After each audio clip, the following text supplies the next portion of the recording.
Nous avons la chance d'accueillir la responsable d'un des bureaux Copernic. J'appelle Catherine Lemel.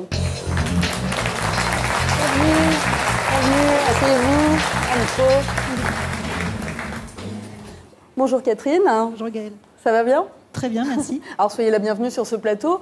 Vous représentez donc le bureau Copernic C, c'est celui qui s'occupe des services aux professionnels. Voilà, il y a plusieurs bureaux chez Copernic. Ça fait maintenant une dizaine d'années que vous avez lancé des téléprocédures pour les entreprises. Où en est-on aujourd'hui ? Quelles sont les grandes nouveautés ? Oui, en effet, merci Gaëlle et merci Monsieur Aubry de souligner que nous attachons un fort, nous sommes très très attachés en tout cas à offrir de nouveaux services aux entreprises. C'est vraiment une de nos préoccupations fortes. Et comme vous le constatez aujourd'hui, la plupart des impôts, d'ailleurs quasiment tous, peuvent être déclarés et payés par téléprocédure. Tout à fait. Alors je répète, en effet, il y a la TVA, il y a l'IS, il y a la taxe sur les salaires, la CVAE, vous l'avez cité. La CFE, l'ancienne taxe professionnelle, vous avez toutes les déclarations de résultats aussi qui sont maintenant déposables par téléprocédure. Quand je dis téléprocédure, il y a deux canaux. Il y a le canal Internet. Vous allez sur impôts.gouv.fr, vous cliquez sur professionnel et vous avez toute une liste de services accessibles aux professionnels. Et bien sûr, par échange de fichiers, par EDI. Alors c'est vrai que dans les dernières années, nous avons mis un vrai coup d'accélérateur sur ces téléprocédures. Vous l'avez souligné, nous essayons aussi de donner en même temps les deux canaux aux entreprises, ce qui n'est pas toujours évident. Parfois, on commence par Internet et ensuite, nous continuons, par exemple, sur les filières par échange de fichiers, par EDI. Ça a été le cas l'année dernière. Nous avons ouvert par EDI la téléprocédure de la CVAE et puis, plus récemment, l'impôt sur les sociétés et la taxe sur les salaires en fin d'année, qui sont désormais donc couverts dans les deux filières. Donc en effet, aujourd'hui, on constate un vrai succès de nos téléprocédures, puisque vous avez environ 2,6 millions d'entreprises qui déposent leur déclaration de résultats par voie dématérialisée et 1,4 million pour la TVA. Sur les entreprises, ça représente environ, sur la première catégorie, 80% d'entreprises qui dématérialisent leur déclaration de résultats, ce qui est quand même énorme. C'est considérable, en effet. C'est considérable. Ouais, tout à fait. Alors, on le sait, les utilisateurs attendent toujours plus de dématérialisation. Est-ce qu'on peut s'attendre un jour à du zéro papier, ou en tout cas déjà dans les années à venir, à quoi peut-on s'attendre ?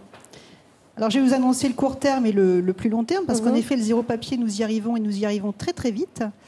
Alors, à très court terme, déjà, nous allons offrir un certain nombre de téléprocédures aux entreprises, de nouvelles téléprocédures. Vous avez cité tout à l'heure, Monsieur Aubry, la déclaration 2072 des sociétés civiles immobilières, qui, elle, pour le coup, a été ouverte pour la première fois en EDI.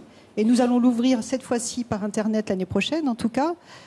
Plus récemment encore, nous allons ouvrir la possibilité aux entreprises de payer et de déclarer la TVA suivant le régime optionnel qui s'appelle la TVA Group, c'est-à-dire un régime de consolidation de TVA. Donc là aussi, nous allons l'ouvrir très très prochainement. Nous ouvrons aussi pas mal de possibilités sur le compte fiscal, ce qu'on appelle le compte fiscal qui est accessible par Internet, de retirer un certain nombre d'attestations. C'est ce que nous faisons dans ce qu'on appelle la dématérialisation entrante, parce que nous avons beaucoup travaillé pour que les entreprises nous déposent leurs déclarations dématérialisées. Nous travaillons aussi pour permettre aux entreprises de venir chercher de l'information directement sur son compte fiscal, et ça va être un vecteur très très important dans les années à venir. Et puis surtout, pour les entreprises, il va y avoir une obligation, puisque la loi de finances rectificative pour 2011, il me semble, c'est la 4e, si je me rappelle bien, a mis maintenant des obligations pour les entreprises pour déclarer et payer leurs principaux impôts par voie dématérialisée. Donc, si je vous rappelle les seuils de l'année dernière, au 1er octobre 2011, toutes les entreprises dont le chiffre d'affaires était supérieur à 230 000 euros avaient l'obligation de télédéclarer, télépayer. Cette année, au 1er octobre 2012, toutes les entreprises redevables de l'IS vont passer dans un système obligatoire de téléprocédure. L'année prochaine, en 2013, toutes les entreprises dont le chiffre d'affaires est supérieur à 80 000 euros. Donc là, on touche les toutes petites entreprises, puisqu'en dessous, on a les micros. Oui, tout à fait. Et 1er octobre 2014, toutes les entreprises ont l'obligation de télépayer, télédéclarer leurs principaux impôts. Et donc, à ce moment-là, on sera vraiment dans le zéro papier. D'accord. Donc, objectif 2014, donc à peu près début 2015, en effet. Début 2015. Les entreprises ne nous enverront plus de papier, plus de chèques.